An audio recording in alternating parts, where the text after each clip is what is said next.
Hey, this is Carlton with the Hey You Trust Me Foundation. Hey, what is the last time I saw America? Well, it is the true story about the Apocalypse Now squadron from Vietnam, which G.I. Joe made a doll about him, and how the war affected the family's life. And you've watched the movie Apocalypse Now, you'll see that patch. And by the way, that's my father, and that's me when I was a year old after he had been to Vietnam for a year. If you look, he's got the silver star, bronze star, and a purple heart on his uniform, along with his wings.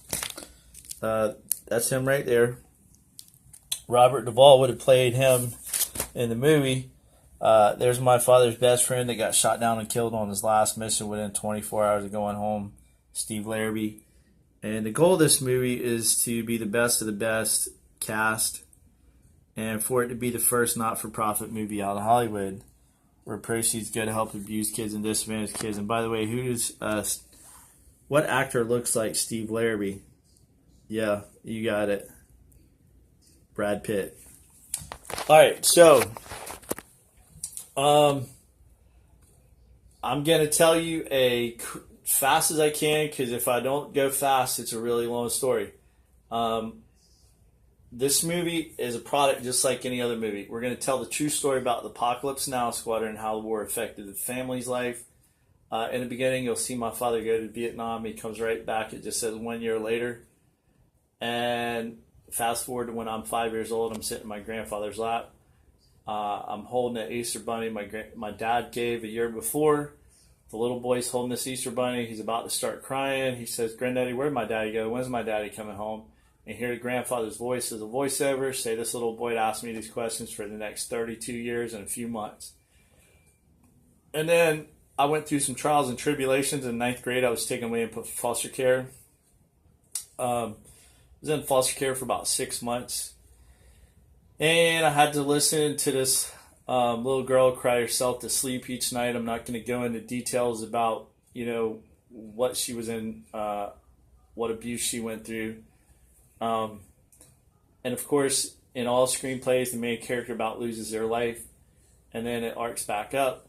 And all great movies end in unconditional love. And the unconditional love in this movie is it's going to be the first not-for-profit movie out of Hollywood, where all the proceeds go to help abused kids with post-traumatic stress disorder and veterans with post-traumatic stress disorder. Now, here's some of the cool parts. The way this whole thing started, I got a small part in a movie with Matt Damon back in 1999 called The Legend of Bagger Vance. And after being in the film with Matt Damon, I was like, hey, what could I write about? Well, I was like, hey, Knucklehead, they've already done a movie about your old man's helicopter squadron once called Apocalypse Now. Why don't you tell the true story and how the war affected the family's life?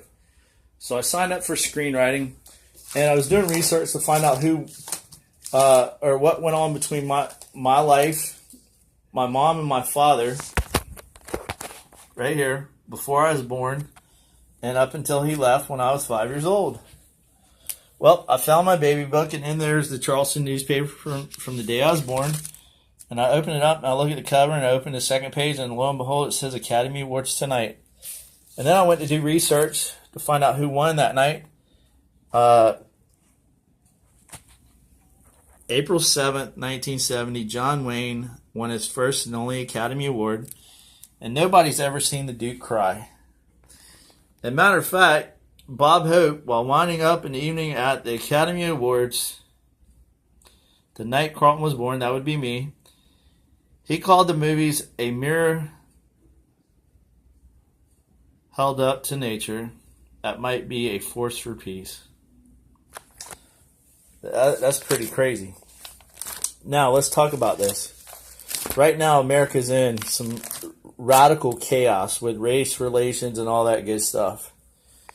And check this out. That's the day my father received a Silver Star. See right here? Lieutenant Cross for rescue effort. This pilot and his two door gunners, they got shot down, and my dad took his helicopter in there. Took 5 attempts, and he rescued these guys. Check this out, man. There's Gonzales, and tell me if that's not America right there. So, all right. So here's where this thing gets crazy.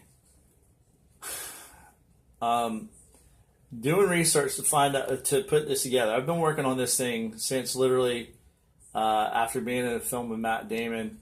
The first time I wrote anything about this screenplay was March 2000. So it's been 17 years and a few months since I started this process. And I wanted this movie originally to come out May 26, 2007, which would have been John Wayne's 100th birthday.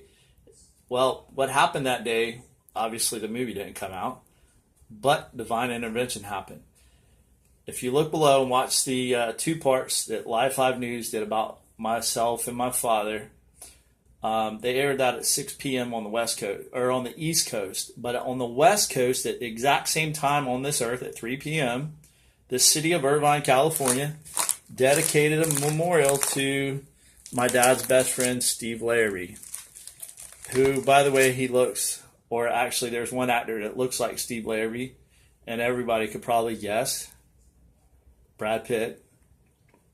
And by the way, since Brad Pitt's getting kind of old, I mean, it would be kind of cool for Brad Pitt to play Steve Larrabee, because Steve Larrabee's nickname or his call sign was Old Man. So since Brad Pitt's getting kind of old, hey, he could play Old Man.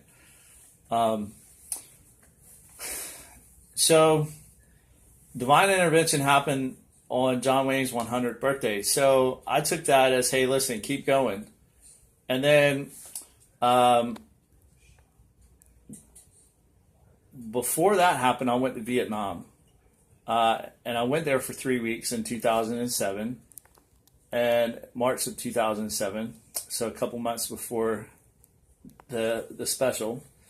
And when I was in Vietnam, the National Vietnam Press followed me around the country, and they did this story called The Young Man from America. And it won the Vietnamese Gold Award at the Vietnamese Film Awards. It's equivalent to like winning an Oscar or an Academy Award. By the way, that's my Oscar, but it's not for writing movies or being in a movie. I won it for another reason. So anyway, the story was viewed by 90 million people in Vietnam. It won the Gold Award. And this one lady that saw it was so touched by the story, she flew to Charleston to meet me. We went on a cross-country tour with the National Vietnam Press. When we got to California, we went to visit my dad's best friend's gravesite. And lo and behold, of course, my dad's best friend is a cavalryman that lost his life for America. And lo and behold, John Wayne is buried about 40 feet away. So there's a lot of divine intervention in this movie. But if you look at the story as a product just like any other movie, I honestly believe the storyline will bring America back together. And it will also, I mean, I've been working on this thing for 17 years. And I've studied under the best in the world for screenwriting. If you want to be a sponsor, right now I need donations for pre-production costs.